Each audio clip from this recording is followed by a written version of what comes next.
Bem-vindos de volta ao nosso É de Casa. E vem cá, vocês são capazes de identificar os 7 erros mais comuns que podem atrapalhar o seu sono? Nós estamos aqui nesse quarto, numa parceria com a Pernambucanas, para mostrar quais são esses erros. Dá só uma olhada rapidinha, vê se você consegue descobrir. Vou te dar um tempinho. É muita coisa, né, gente? Mas eu garanto para você que esses erros existem. E quem vai nos ajudar a apontar esses problemas é a neurologista Andréa Bacelar, especialista em sono. Doutora, bem-vinda, muito Olá, bom dia. vai. Obrigada pela sua presença. Obrigada. Pois é, 7 erros. A gente tem que entender que para começar a dormir bem, a primeira coisa é a gente pensar no ambiente que a gente dorme. Quer dizer, eu preciso estar com um ambiente adequado para que eu tenha uma boa noite de sono. Agora, quando eu chego no meu quarto, eu não consigo identificar e nem pensar nesses erros. Mas ainda assim, realmente, tem alguns dias que eu tenho mais dificuldade do que outros dias para dormir. E aí, por isso que você está aqui, né? Por isso. Porque são mais comuns do que a gente imagina. Muitas vezes resolver o nosso ambiente já vai resolver e a gente vai ter um sono de qualidade e viver um dia Melhor. feliz, melhor, né? Com vontade, com motivação. Perfeito. Qual é o primeiro erro? Então, olha, eu tô vendo aqui essa persiana. Aham. A gente tem que entender o seguinte: claro e escuro é uma necessidade biológica. E é o escuro que faz com que promova-se sono. Entendi. Então, o nosso quarto precisa estar com pouca luz. E também de manhã cedo, os primeiros raios, a primeira claridade pode nos acordar. Então, o que eu estou vendo aqui, por exemplo, fechar essa persiana não necessariamente escurece. Realmente ela não veda a Não iluminação. veda completamente o quarto. Então, a gente precisa... A gente consegue realmente perceber, né? Que a passagem de luz continua, né? Continua. Então, importante, no seu quarto, você tem um blackout, né? Quando à noite, o dia vai amanhecendo, continua escuro, porque eu não necessariamente tenho que acordar às 5 da manhã. E a luz, a claridade começa a entrar esse horário. Então, uma das questões é isso. E logicamente, se eu tenho uma luz indireta para ler, não ficar com aquela luz, com aquela luminosidade toda, porque isso vai interferir no início do seu sono. Entendi. Então, o primeiro erro é a luz. É luz. Ok. Segundo erro. Segundo erro, eu tô vendo aqui eletrônicos, né? A gente pode ter notebook, tablets e uma coisa que nos acompanha 24 horas por dia hoje. É verdade. Que é o celular, é o smartphone. E aí a gente tem, da mesma maneira da luz ambiente, aqui é uma tela que tem luz azul. Essa luz inibe na nossa retina o nosso hormônio de sono. Meu Deus, que é a poder melatonina. Entendi. Então, estar aqui com esse celular, eu estou diretamente inibindo a produção do hormônio que me faz dormir. Quer dizer, que é a melatonina. Que é a melatonina. Todo mundo produz melatonina. Todo mundo produz. A melatonina só é produzida no escuro. A luz inibe a produção da melatonina. Então, vai atrasar mais ainda o seu sono. E, logicamente, aqui tem conteúdo, tem rede social, tem os meus amigos, tem gente me mandando mensagem. Tem um interesse, ou seja, então, né? As pessoas ficam motivadas, ficam ligadas Numa no expectativa para saber o que o amigo vai falar, o que está acontecendo. Quem é mandou, natural. mesmo no Vibra, quem está mandando essa mensagem? E aí, toda hora que você, né, fica com essa ansiedade e, ao mesmo tempo, olhar para essa tela, mais distante você está de um sono de qualidade. Okay. Então, gente, o telefone deve estar fora do quarto. Pois é, mas tem muita gente que usa o telefone, assim como eu, como despertador.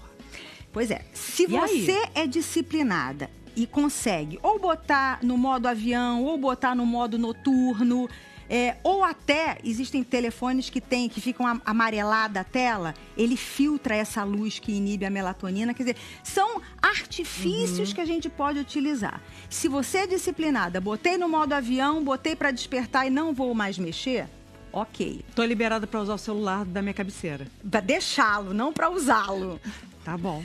Mas a questão é que as pessoas vão lá, não consegui ainda dormir, ainda estou um pouco preocupada. Deixa eu dar uma olhadinha novamente. Deixa eu me distrair para pegar no sono. E, na verdade, mais distante ela fica do sono. Exatamente. Então, celular... Não, você deve comprar um despertadorzinho para você deixar ali na cabeceira da cama e coloque para o seu horário de despertar. Agora, também tem os despertadores que tem uma luz muito forte. Pois é, eu acho. Você está falando de luz, que é um dos erros, aqui, né? Olha aqui o despertador que a gente tem aqui nesse quarto. Essa luz de LED, e aliás qualquer LED, o LED do ar, tem pessoas que têm uma sensibilidade muito grande à luz. Maior, então aquela luminosidadezinha também interfere. Estimula e também interfere. Então, esse aqui não é o ideal. Esse tipo de despertador, primeiro, o horário. Eu tô deitada ali, então eu vou ficar. Ainda não dormi. Ai, nossa, quando eu venho trabalhar sábado aqui perto de casa, é o tempo todo. E a gente 3 fica e meia assim, da nossa, manhã tá ainda. na hora de dormir. Ai, amanhã eu tenho que acordar cedo. Olha, o horário já tá passando. Quanto tempo eu ainda tenho de sono? Se a gente sabe que tem o relógio ali, com a hora mostrando, né? Exposta. Naturalmente, a gente fica em busca dessa informação. Então, olha, ou troca o despertador para que você não fique efetivamente olhando pro horário e nem a luz te atrapalhe. Ok. Ou dá uma viradinha nele, assim, né? Dá uma escondidinha. Dá uma escondidinha, ele vai despertar, mas você não está olhando a hora. Show. E a luz não está incomodando.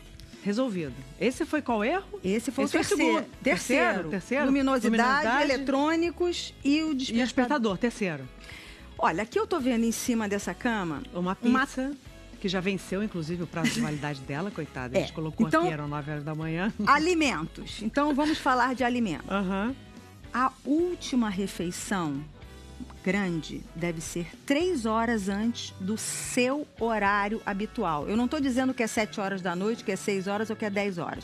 Se você vai dormir meia-noite, então 3 horas antes é o seu horário de fazer a maior refeição, o seu jantar, por exemplo. Porque dormir com o estômago cheio atrapalha o sono. Interfere no sono, aumenta o refluxo, aumenta a apneia do sono, quer parar de respirar durante a noite. Entendi. Tem toda uma sequência de fatores negativos.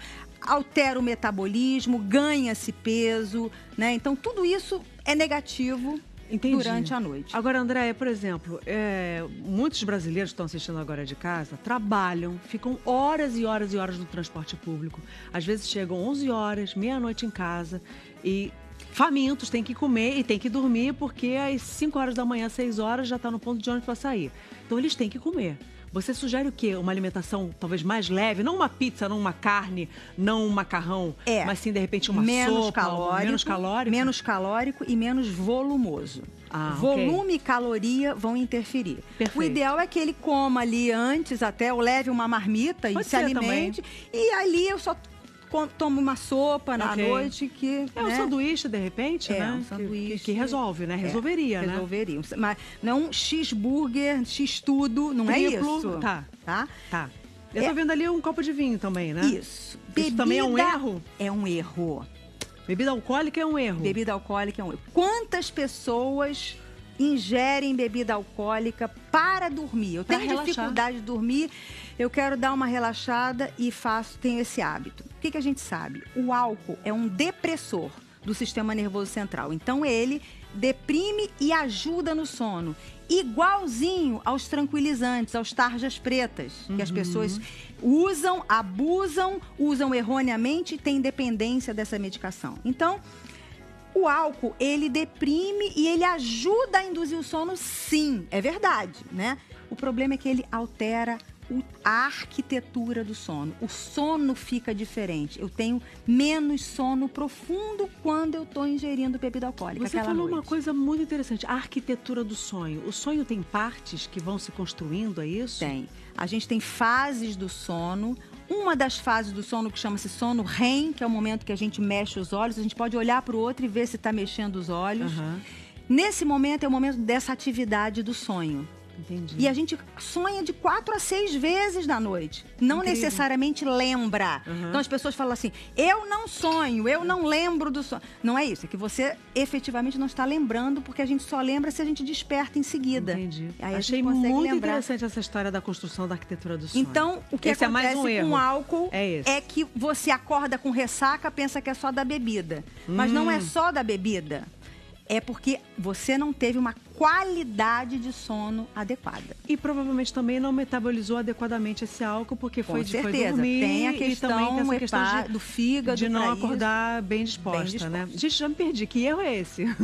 Quinto, eu acho. É o quinto? Qual é o próximo? Olha, eu tô vendo ali uma xícara... De o quê? De café.